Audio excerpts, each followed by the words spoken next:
경남 남해에서 중학생 딸을 때리고 학대해서 숨지게 한 혐의로 의붓 엄마가 검찰로 송치됐습니다.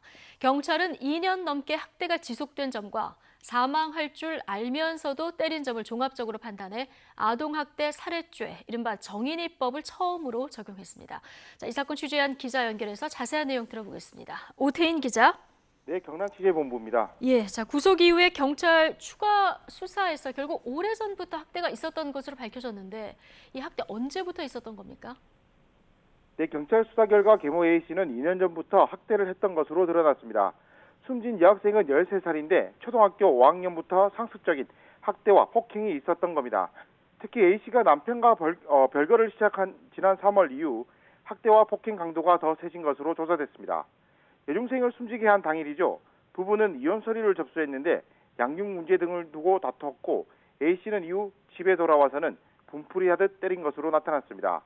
숨진 여학생에 대한 1차 부검 결과 장기 손상으로 인한 사망에 이르렀다는 것이 경찰 판단입니다. 경찰은 폭행 당시 손과 발로 마구 때리고 심지어 밟기까지 했다는 계모 진술을 확보했습니다. 숨진 여학생은 숨지기 며칠 전 또 다른 학대를 당해 배에 물이 차는 등 건강에 문제가 있었던 것으로 드러났습니다. 경찰은 계모 A씨가 이를 알고도 때린 만큼 미필적 고의에 의한 살인 의도가 있었던 것으로 보고 있습니다. 누나가 폭행당해 숨지는 동안 남동생 2명은 거실에서 폭행 과정 대부분을 지켜봤던 것으로 드러났습니다. 경찰은 지난 2월 신설된 아동학대 살인죄, 이른바 정인이법을 전국에서 처음 적용해 검찰에 넘겼습니다.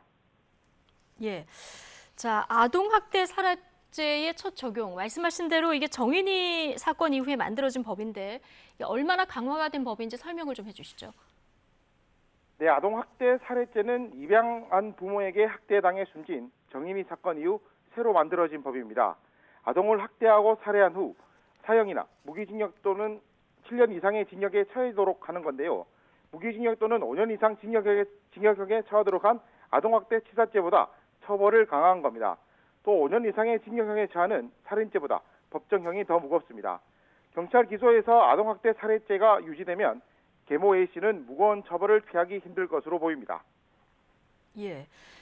그런데 이 정도 학대가 있었다면 주위에서 알았을 법도 한데 학교에서 받은 정서행동 특성 검사에서도 별다른 문제가 없었다면서요.